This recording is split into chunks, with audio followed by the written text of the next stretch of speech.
What do you think sales teaches you about yourself? Like wherever I'm at, I do enjoy working and I do enjoy like getting better at things. They've had a relationship with years. It's not, you can't go in the first meeting and be like, give me all your money. Right. I mean, I find the best opportunities to learn are trying to teach somebody else. Like if someone asks me a question. I equate that a lot of times to like one of my biggest sayings is discipline equals freedom. Hey everybody, this is Andrew. It's a yet to be named podcast. Here with Luke Eds. We're going to talk today about his journey from door-to-door sales into the financial service industry, how sales sometimes is tough to get off the ground, but in the long term is really rewarding. What's some advice you'd give to younger you?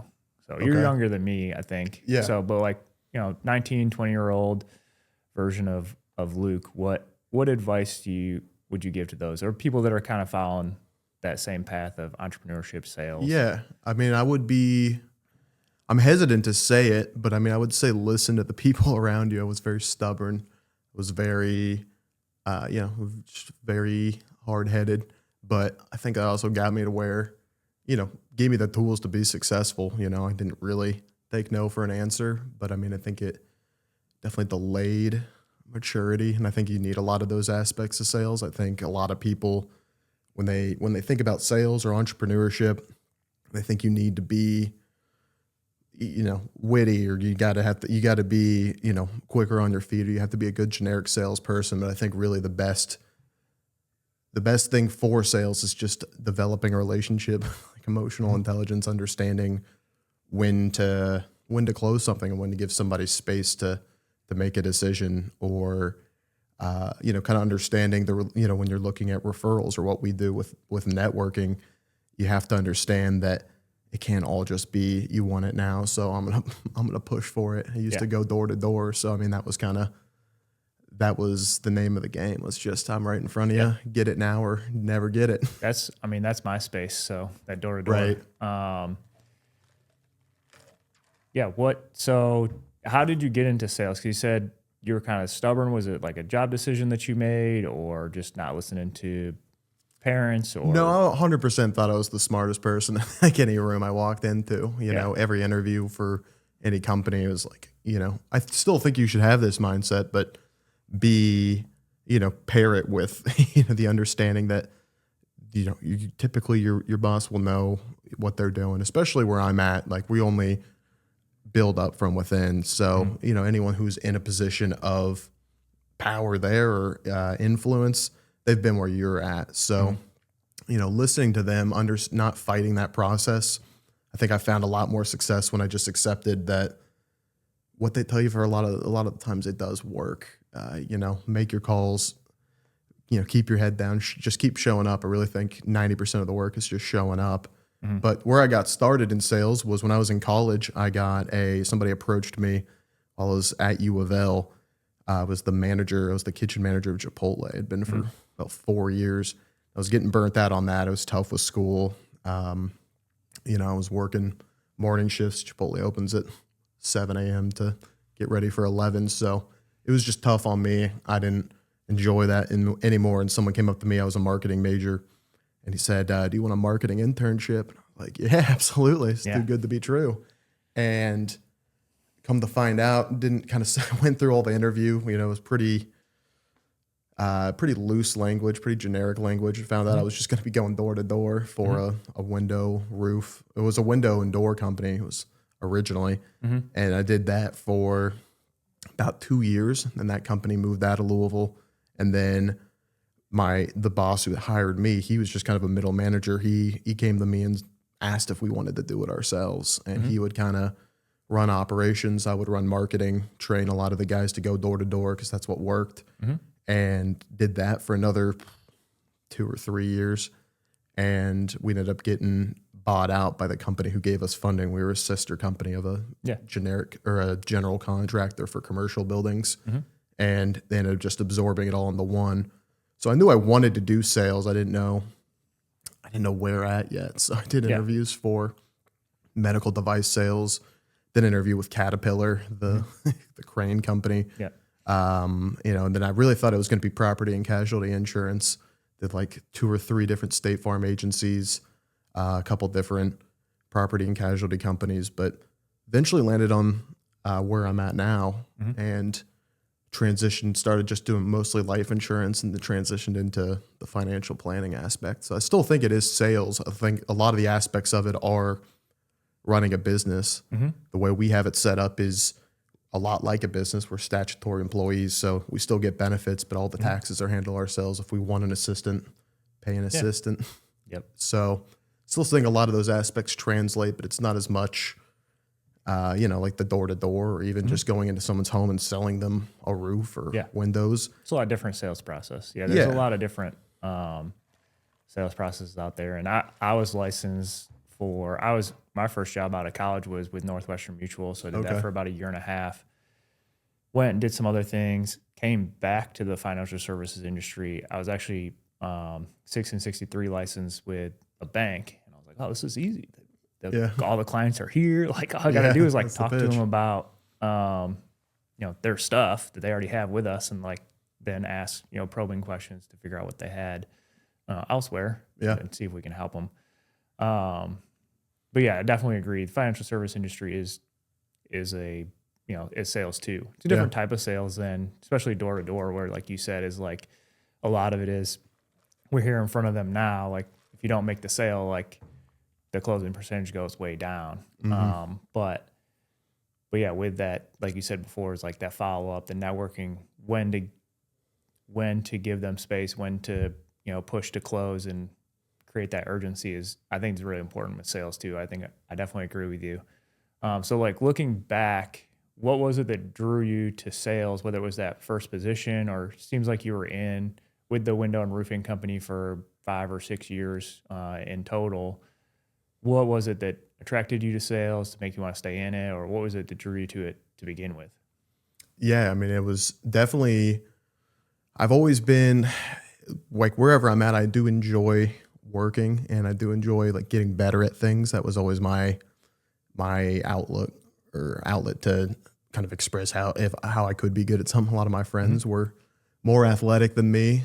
Growing up, my roommate was drafted to the MLB, so I knew it wasn't always been competitive, but I could never really, not even necessarily beat them. I could never really be competitive in those aspects. But when I was working, it was easy for me to be like, I can get good at this, and I can kind of get that validation through certifications or moving up. But you realize quickly that if you're not in sales, the only way to make more money is to go into management. And I don't enjoy management. I enjoy being responsible for what I do. I can, only halfway control what I do most days. And it's really tough to rely on other people for that, and also lead them, in a way that's, I think like a lot of it came back to I don't think I was mature enough to lead, but also didn't really want that responsibility anyways. So I knew that there's a direct correlation to what you put into sales and what you get out of it. Yeah. And so that was the biggest thing for me. Was I knew when I was doing interviews, I wanted to do sales in some capacity. I didn't know what that looked like yet, but yeah, I mean, the aspect of being your own boss and being able to, whatever you're putting into it, that's what you're getting out of it. At least in some aspects up front, you're going to put a lot more than you get out of it, but that's the goal, is to be able to set yourself up where you can put little in and still get the same output years later. I think that's a big misconception with being your own boss, is you have the flexibility to give yourself a looser calendar, but really up front, I mean, you need takes time to get there. Yeah, you need to kind of stretch it the opposite way. You have to do more than somebody would in a normal hour 40 work week, and than somebody else would, so you can get to the point where you can have a 10-hour work week. Yeah. I equate that a lot of times. Like one of my biggest sayings is discipline equals freedom. So like the discipline to your schedule and the discipline to like the things that you need to do is what creates the freedom. Whether it's like what you said is like long-term, it's going to create more opportunities for you, and you're going to get better, and you're going to be making more income. So you're more free to take those shorter work weeks. But also even just in the short term of like, I always struggle with taking time off during the week when when it's not like scheduled. Like if I just I'm like, oh, I'm going to go do X, Y, Z or play basketball at noon. If I didn't already plan for that and it just kind of like popped up the whole time that I'm playing basketball, I'm like, oh, I should be doing this, I should be doing that. But like, if it's planned and it's, Monday night or whenever it is that I have time planned and I'm playing basketball, like I'm not worried about, I'm like, oh, this was intentional for me to go and do this. It's the same thing being your own boss. You can be intentional with the time for yourself and make it work more. But I think the biggest thing for me with sales is what you said, was two things. One was you get what you put out, and then the improvement. So that's a big thing for me, and I think that's a growth opportunity for a lot of people, is that whether you're just high school educated or in college, or graduated from college, like learning doesn't stop there. There's so many people that graduate and then they go into a job and then they're like, oh, I just do this is what I do for my job. Right. Talk about like what you do to like continue improving. I know you mentioned certifications and that kind of thing. That's a big thing in the financial sector, is like you learn that way and then you get the accreditation that you can help more people. What is it that you do, or what does that personal growth look like for you? Yeah, I mean, I think a big aspect of getting into financial planning or anything within the financial world is, up front, my goal right now with a lot of my clients is be more of an educator with them. My job is more understanding what financial products are, hearing what a client wants and matching that together. It's not to completely understand the market in its entirety or be able to accurately predict it or even understand or know off the top of my head, what equities are going to do well in an upcoming market. I think for the most part, it's just matching clients to what their needs are. And so for me, being able to dive deeper into, portfolio theory and understanding, how to not even just predict, but how to accurately distill information from, what's going on now with AI and just the economy and, hearing a lot of people talk about, are we still going to be able to avoid a recession? Are we going into it? Being able to accurately understand that. I mean, you're learning every day in this job. And so for me, it's getting better at that, pursuing the CFP certification is pretty much like the top of the mountain in that aspect. You can always get more, but I feel like, at some That's point the number one for sure. Yeah. And I want to make sure that time is still being ultimately used for the benefit of the client, not just so I can get more letters next to my name on LinkedIn. So for, the most of it is just understanding more about what, being able to look at a prospectus and understand all the numbers on that. You learn it while you're studying for these tests, but being able to just pass a question on a test because you know that information and being able to distill that information to someone who's never heard it before. Yeah. Those are two different things. I mean, that's a real understanding of it. And so for me, that's going to be the biggest aspect of continual growth, which is, okay, I know why we set up clients with this portfolio. I know why we need to go to this risk allocation, but can I accurately describe why that's needed for their situation and why the investments that this fund advisor selected would be the same as me. And so, I mean, you're going to every day figure out, I mean, seriously, every day I learn something to help myself understand more, or help a client learn more. Or, I mean, I find the best opportunities to learn are trying to teach somebody else. Like if someone asks me a question, sometimes I don't fully understand it, or if I'm trying to describe it to them and I'm struggling to do that, I think that's a good indication for me that I don't understand it well enough. I think that's a good. I think that's a great way to like learn subject material, is to teach someone else to do it, whether it's a sales technique or, like you said, understanding investments or those kind of things. Is like, if you're able to teach someone and concisely explain it to somebody else, then that proves to yourself that you have the knowledge for that. What do you think sales teaches you about yourself? So I'm sure through doing the door-to-door and then management and then transitioning into financial service, which isn't an easy industry to get into. It's a great industry, the residual income and everything like that. That's what drew me to it twice. But it's not an easy industry to like break into and get off the ground. What has sales taught you? What do you think sales teaches people? Yeah, I mean, there's the things that everyone already knows, but it's different when you're really kind of going through the ebbs and flows of it. I mean, everyone knows that you're going to have good months and bad months, and you're going to have, great stretches of weeks, and you're going to have horrible stretches of months. You can have 7-8 months in a row where you're, there's not a lot going on. And I think having that mental fortitude and that, testing resiliency and making sure that, those are things that people know are involved in sales. And some people who've tried it or been doing it for a while can, they understand that that's part of it, but actually going through it and not having, having things, where your pipeline of 10 people that are kind of ready to close, they all fall through one by one over the course of 8 weeks, and you're back at ground zero. That's tough, right? That's what drew me away from more of the like product sales. Was I didn't like the aspect of, okay, I'm working with you through this no matter how long it is, whether it's I need to close this at 30 minutes on your doorstep, or I needed to close this over the course of 3 months. I didn't like that relationship was done. I felt like, meaningful sales to me happened over a course of several years, and that relationship develops. I enjoy that aspect of building trust and working through that, and it gets easier to do it. I mean, that's a big reason why, especially financial services, is tough to break into, is you're not getting that immediate satisfaction of, making a steady paycheck. Most companies aren't paying you anything to start off. It's you rely on that warm market, and then it takes time to build that trust too in the financial market. Is like if someone has $500,000 or $1 million or more invested with somebody that they've had a relationship with years, it's not,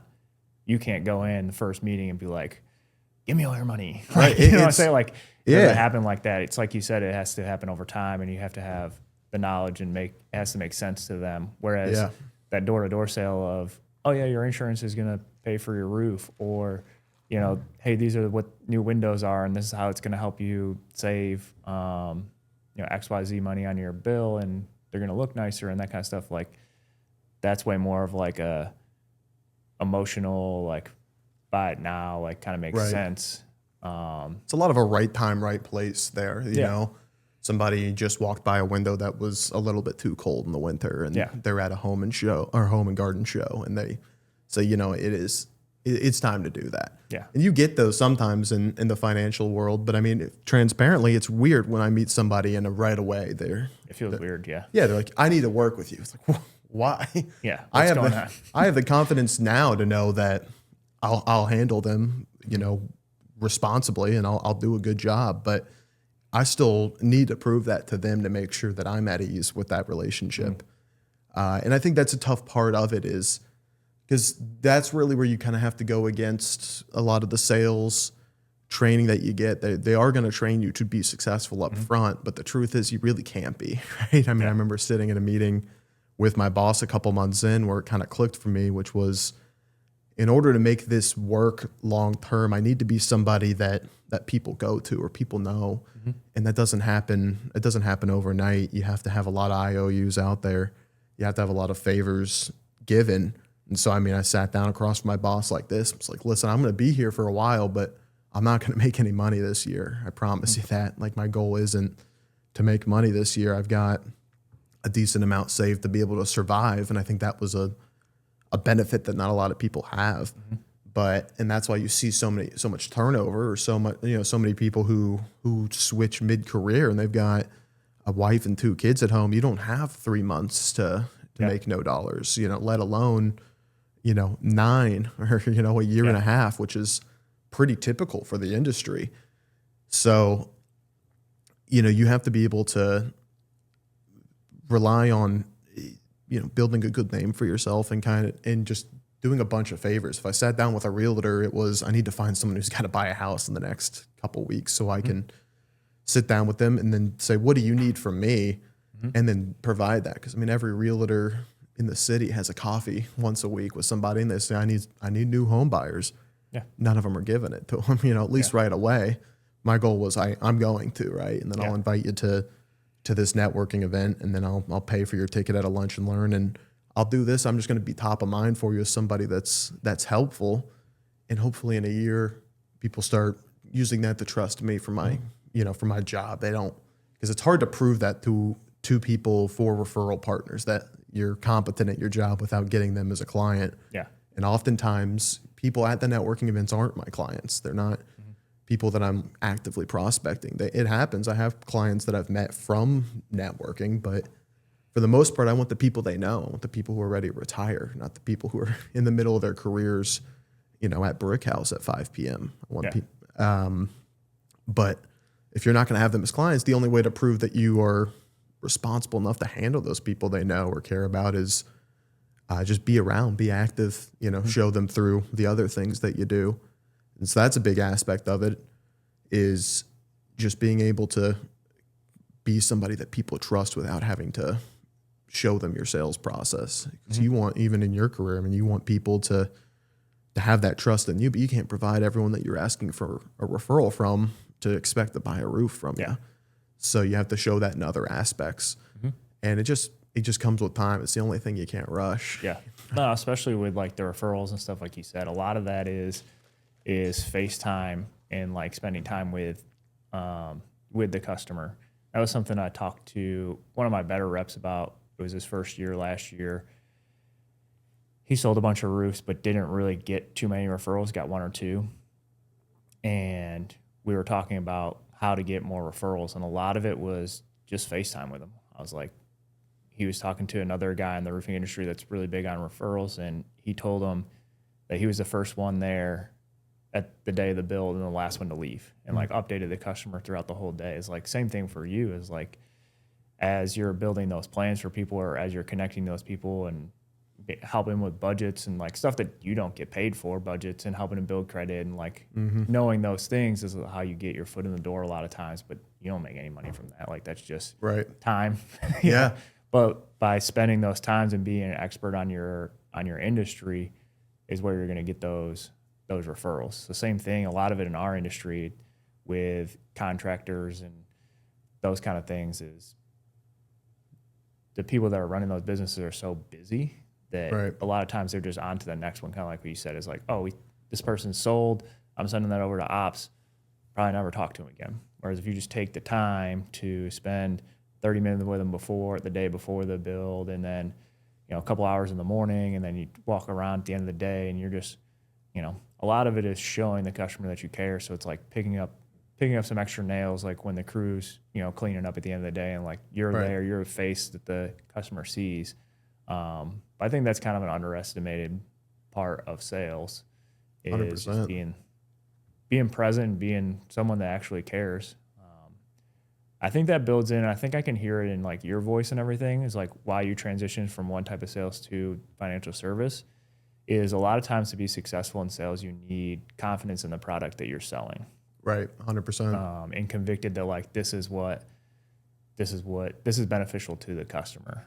So I think that's a big area that's overlooked too. Is like people are like, oh, I'm just gonna sell whatever. And if you're good at sales, you can sell whatever. Like I'm sure you've got a bunch of experience in door-to-door sales and have been doing this for a while. Like you could probably go tomorrow and work for another window company and sell a bunch of windows, like pretty easy, I would imagine. Yeah. That was a huge reason was, I think my mom needed some windows, and I was like, don't go with us. Yeah. And so, that was a big number. I was like, well, why, I would feel bad for that. And I think really in any aspect of when you're not selling a service or yourself, I'm somebody who's very aware of, what it costs to make this, that's going to be capitalism in, any form, is you're ideally going to produce something for less than you sell it. But especially the window industry, it's egregious. It costs. I worked for a large window company. They got bought out. Now they do bathrooms. So funny. Okay. They switched. But it was crazy how expensive some of the stuff was. Yeah. You're looking at $60,000 for some mid-tier windows on a house in Landis Lakes. It's expensive. And it costs $200, $50 to $200, right? It's a vinyl and glass at the end of the day. And so, it was, I didn't have a ton of confidence going into somebody's home or sitting on their porch or, at the ground floor of the state fair, setting up a booth there.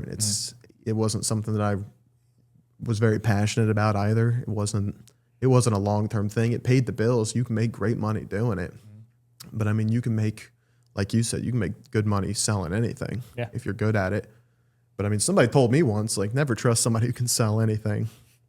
Like, you want to be convicted in what you're selling. Make sure that there's, you hold the same weight that the clients do about it. I mean, I hold quite a bit of, anxiety and just pressure towards the fact that, I'm holding people's financial future and their security. Like, when people do give me any part of their savings, right? I mean, whether it's $30,000 or $3 million, I mean, yeah, they spent a good amount of time saving that. And so it's all relative to them. The people who have $30,000, like that's what just as important to them, right?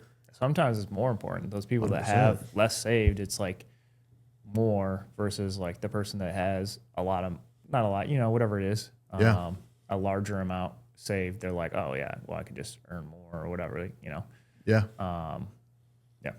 You definitely see that. Yeah. I mean, the people who, I mean, there's definitely middle ground to that, but the people who are genuinely trying, but maybe have not, saved as much as somebody who's,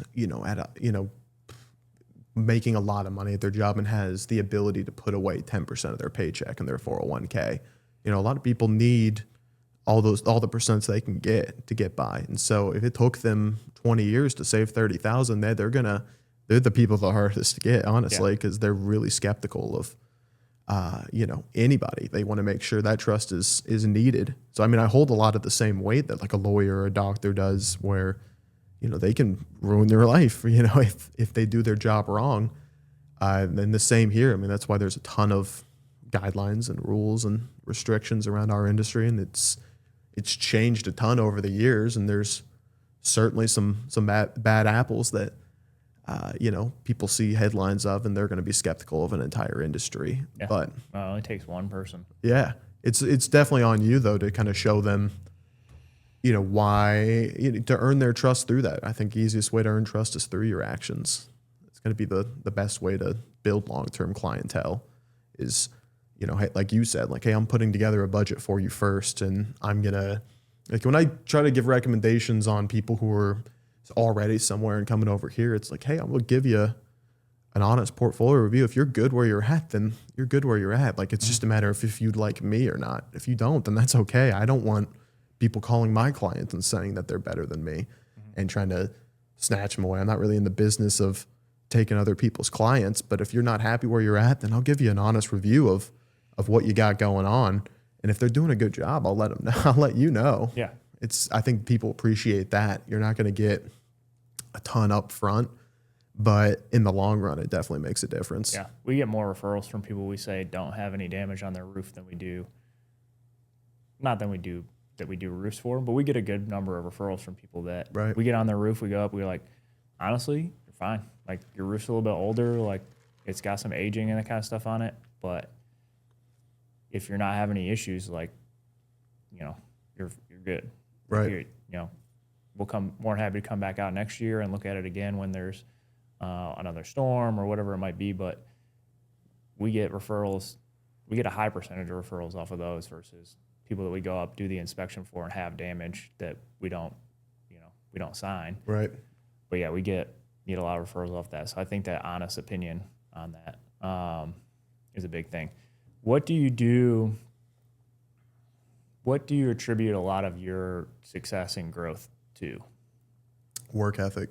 Just working harder than the person next to you. Like I said, don't think I'm the smartest person in the room. I definitely used to, but I'm not the most gifted in a lot of areas, but I do work harder than people around me. And if I don't, then I'll find a way to, right? Or if I find somebody that is working harder, I mean, that pushes me to work hard. I still am very competitive naturally. So, I'll make up competitions in my head for people or they don't even know they're competing against me. I do that all the time. Yeah. So that's a big thing, I think, in sales. The people that are really successful will compete against other people when they don't even know. The other person doesn't even know they're competing. They're like, oh, I just can't. Like, he's not any smarter than me. I need to be doing better than him. Right. And some of that causes some issues, like long-term down the road of like, you're never going to be good enough, blah, blah, blah. Like, but that gets you from point A to point B a lot of times. And then you have to be honest with yourself of like, all right, how far do I want to go with this? But I think that motivation is a big thing. Because you mentioned that before too, is you're in sales, you're going to get out what you put in.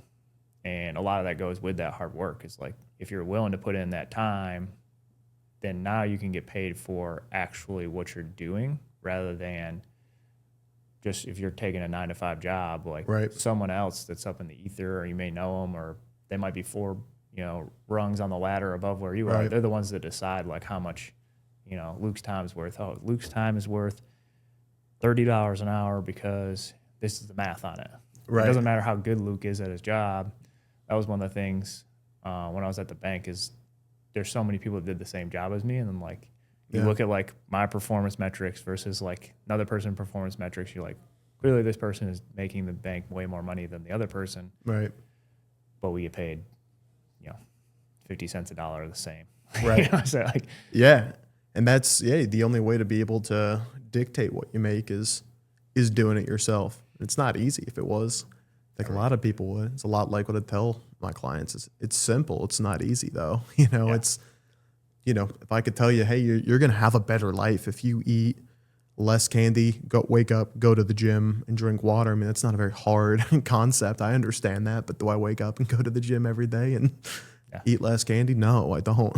Went through that today, A lot of times it's I have to work on this with my personal coach, is setting like at least a minimum. So like if it's, eat less candy or drink water or go to the gym, like what is like the minimal accepted amount? It's the same thing with savings and financial planning and that kind of stuff too. Is like, okay, cool. The goal is to save $1,000 a month or 10% of your income. But if you can't do that this month, can you do that's actually still going to be like minimally effective and keep that momentum? Because in sales, networking, all that kind of stuff, a lot of times that is like a build off of momentum. And when you talked about it before, of like, oh, you had the 10 deals in your pipeline and then they all fell through and you're back to square one. It's like, okay, how can I keep the momentum going even when stuff like that happens? Because, in life, those 10 deals are going to fall through, I promise. Like, it you're happened. always going to have those struggles. So around this time last year, I had a good pipeline built up. It was several deals that are ready to close. And I mean, seriously, it was for the course of about 8 weeks. It was one after another. All of them fell through. And I'd never experienced that before. Of course, I experienced deals that fall through, but I mean, it's, at most 50%. But I mean, it was like every single one, and having to feel like, okay, where was I basically when I first started, like with nobody? The thing is, it does get easier the more you do, one role. So, I mean, I've got post of where I started, a CRM with 5,000 names in it that I can go back to. I understand how networking works. I understand that if you want it to be more effective, then okay, go back to the roots of meet people, take them to coffee, get to know them, be more active in referrals groups. It's not, I think that's the thing that sucks, is it's not going to be, if you lose 10, you're not getting 10 more tomorrow. Yeah. And that's the thing. You kind of have to have that mental fortitude.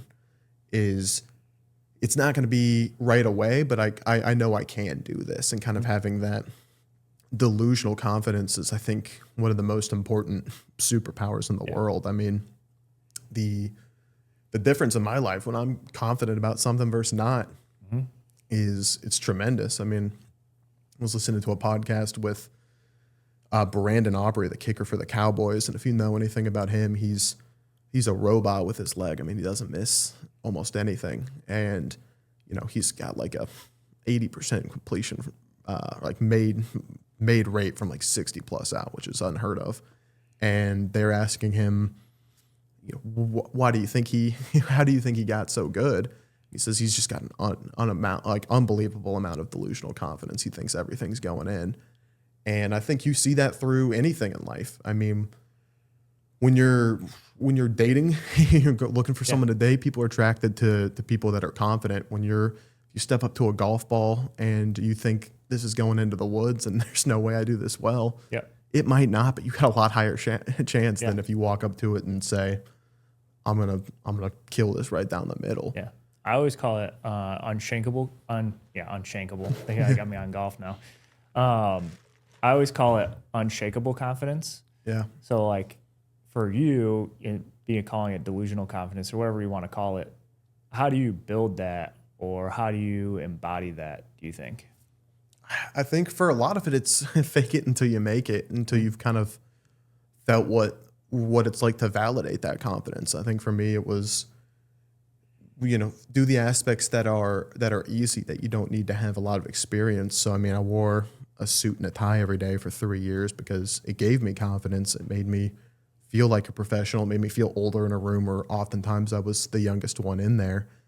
And, still put it on if I've got an important meeting. I think I've got now the confidence to go, I don't need to wear that when I'm not in front of somebody where that's, the appropriate attire. But I've got the confidence to go, I know that I'm, good enough my job not to always have to communicate. By the way, I'm in finance. Like, and then, you start to validate that if you do the process right, if you stick to it, which I think goes back to just listening to what my bosses said, which was just keep your head down and keep going. Right. I mean, you can go either way with it. You can call it corny sales talk and they're just trying to, you have the pessimistic view on it of, well, they're just trying to, they make money when you make money. Of course, they're going to say that. But but also they're not evil people. Yeah. They want you to succeed. It does work.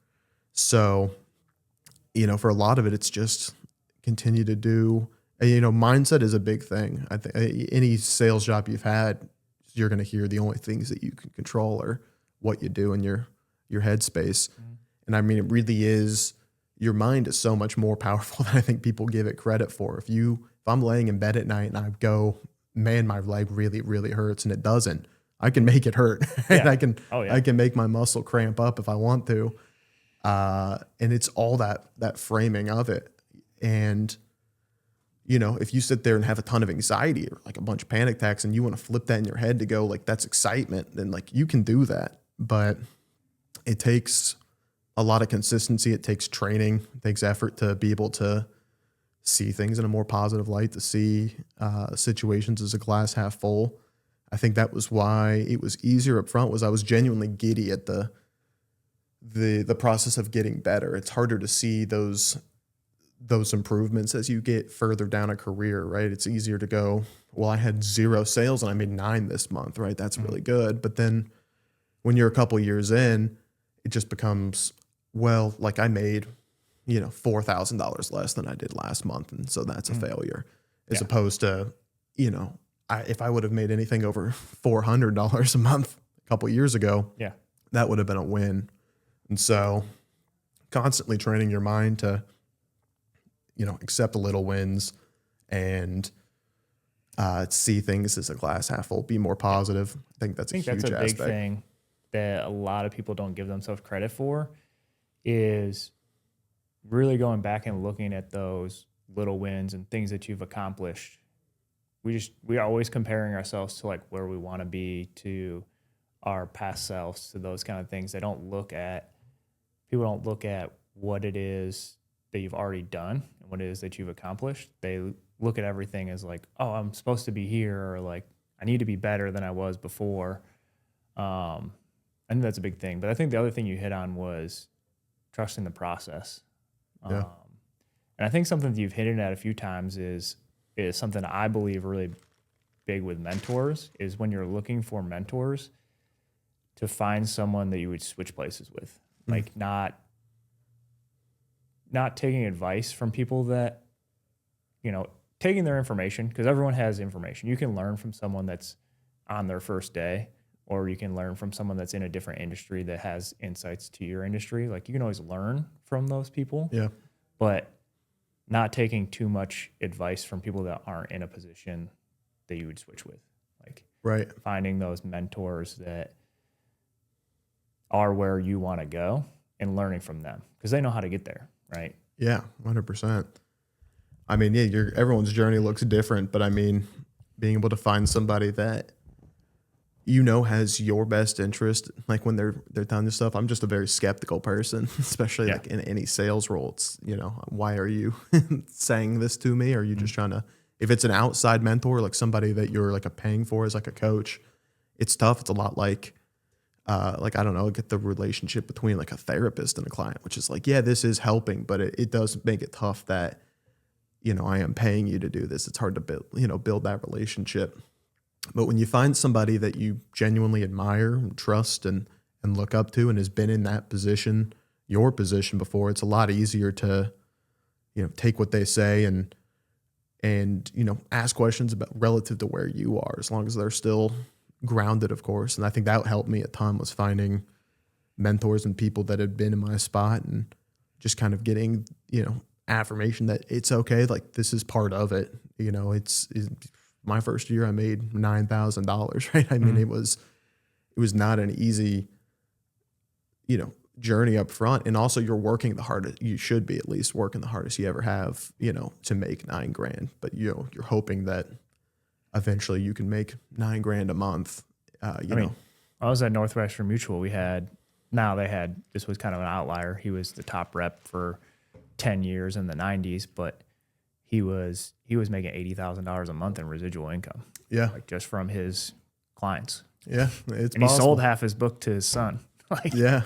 So, in the industry, especially financial services, it's a lot of like painstakingly slow growth sometimes, but that residual income is where it's at. You see it in real estate too. It's the same kind of, it's similar in that effect, is like, oh yeah, when you buy that first rental house, everyone's like looking at the money that on paper that's supposed to be coming in, and then like the fridge goes out and the roof needs to be replaced, and the second tenants you had in there tear it all up, so you got to redo all the drywall and like that kind of stuff. But it is like more of a long-term game when it comes to that. But yeah, just having somebody that's been there and can give you, kind of keep your head on straight. I mean, I think part of being a good boss is not just like positive affirmation, but like accountability with that, right? I mean, my old boss, he would, pull out my calendar and say, "What is this?" Right?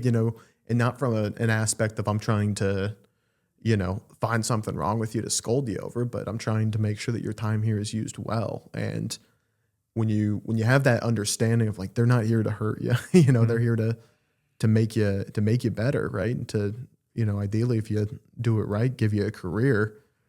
Then once you have that aspect of it down, then it becomes a lot easier to, trust what they're saying, and especially if they've been there before. I think that's a tough part of, a lot of corporate situations is, you can have outside hires who have no experience, being where you're at. I think a lot of times, even if they, like at the company I'm at, the higher C-level suite people, a lot of them, like when you get up on these annual conferences, they get up on stage and it's like, yeah, you were an agent or an advisor 25 years ago, but you don't know what it really looks like today. Mm-hmm. And you can tell the people who do, like who are still in meetings with clients or still working with advisors actively, just the language I think people are pretty good these days at decoding like corporate speak, or not trusting what people say that don't have, even if they say they have their best interest, or, they're representing the company that you work for. Mm-hmm. At the end of the day, it's a bottom line. I don't fault them for it, but there's certainly a disconnect with people who have, been in a boardroom too long versus people who are kind of on the ground floor with the people, the advisors and the clients. I think there's a big difference in that. People can kind of read through like corporate memos of like, hey guys, keep your head up. Like, we got new times coming, some really exciting stuff. And then that exciting stuff is like the highlighter tool on an email, right? And you're like, okay, well, that doesn't do anything for me. Yeah. What, so kind of to wrap everything up, what other advice would you give to someone that's like starting their career, whether it's in financial planning or sales, or just kind of they're finishing up school and trying to figure out like what they want to do next? What kind of advice would you give to that person? Beyond like just not pretending you're the smartest person in the room. Yeah. I mean, there's, it's like you can go a lot of different ways with it. I mean, truly, I think, like I said, 90% of the work is just showing up. I think not having the mental fortitude to be okay, especially if you're younger, because I got into this career very young as well. You've got a lot of time to figure things out. My uncle, who's probably the most successful person in my family lineage, you know, he didn't find his career till his mid 30s. You know, he went through 8 different jobs between graduating college and finding the one that, you know, really propelled his career. You've got time to figure things out, try them out. But, you know, if you want to be in sales, it's going to be tough. Stick it out. It's, and have a game plan. I think understanding yourself, like I'm a person that mentally is all over the place and does very well without, you know, a set of walls around me. But if I want to execute, it needs to be on my calendar, right? I need to have a regimen. I need to have a routine. And that's why, like, you know, my boss said, if it's not on your calendar, it didn't happen. So, you know, organize. I think that's a huge part of sales is you got to grow up and be organized, right? Get a planner. I write almost everything down. Every phone call, if I've had a conversation, then I'm writing it down in my CRM. Be organized, have planners, schedule your day, and have systems for yourself. If you're in a job that requires a lot of follow-up, they say call me in 2 weeks, I'm having a reminder on 2 weeks on the dot every day when I get in. I don't think you can be a top performer without having some kind of organizational process. 100%. I think those systems, a lot of times those systems are there to like prevent yourself from getting in your way. 100%. So, yeah, I like that a lot with be organized. And that's something that I've struggled with my whole life. Never organized, really. Like my wife and I make jokes about it all the time. Like if you go into our house is not like in any kind of organizational state. It doesn't help that we have 2 kids running around. They just pour out all the stuff that we put on the shelves.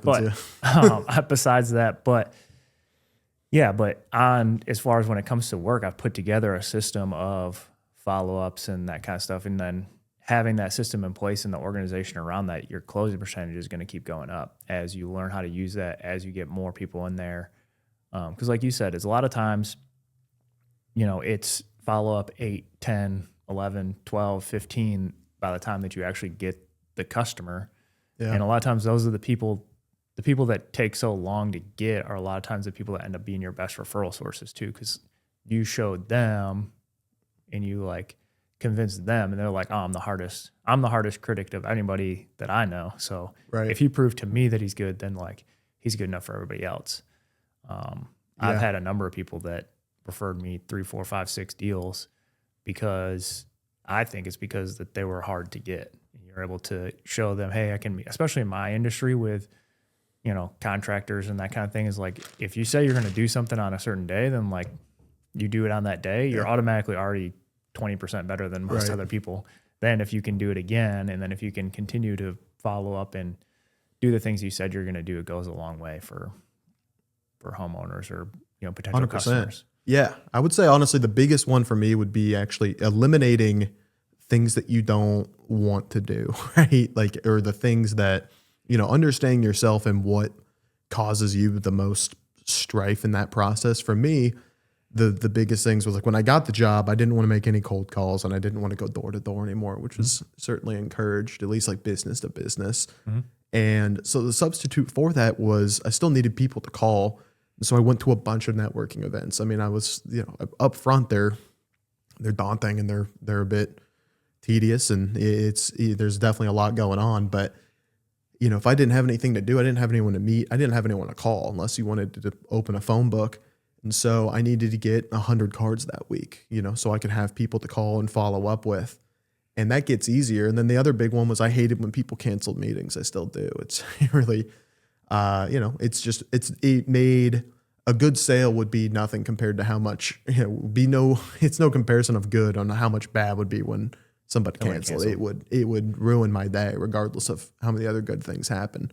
And so I only booked meetings with people I knew would come in. I think every salesperson knows when like they're on the phone and they say, you know, they're like, hey, can I get back to you? Like, well, what about next Tuesday or Wednesday? And you give them the 2 options, 3 or 4.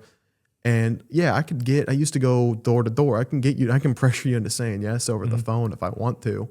But I know that I think a lot of people, at least I have a pretty good feeling of like when I hang up, is that person going to show up or not? And I wouldn't book it if I didn't think they would, right? It still happens, but I mean, very rarely, because it's something where really they're coming to me and saying, hey, I need to follow up. I need to put this on your calendar. And if they do that, it will.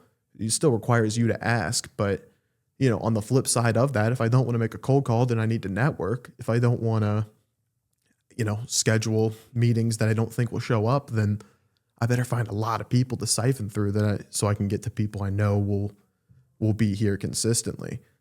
And so I might, I never set like 10, 12 appointments a week. It'd be like 4 or 5, but those 4 or 5 would show up and those 4 or 5 would close. I have a pretty good closing rate, but not a very massive amount of people filtering in. So, if you're in sales, I feel like filtering out the things that you dislike, whether that's cold calls or emails, or you don't like going to networking events, then find a solution to that so you can focus on what you enjoy doing or whatever keeps your headspace good. Because it's one thing just to say you need to be in a good one. It's another one to set up systems in place so that it's as hard as can be to get into a bad headspace. That'd be my biggest one. Cool. Anything else you want to hit before we sign off? I think I'm all good. Okay. Sounds good.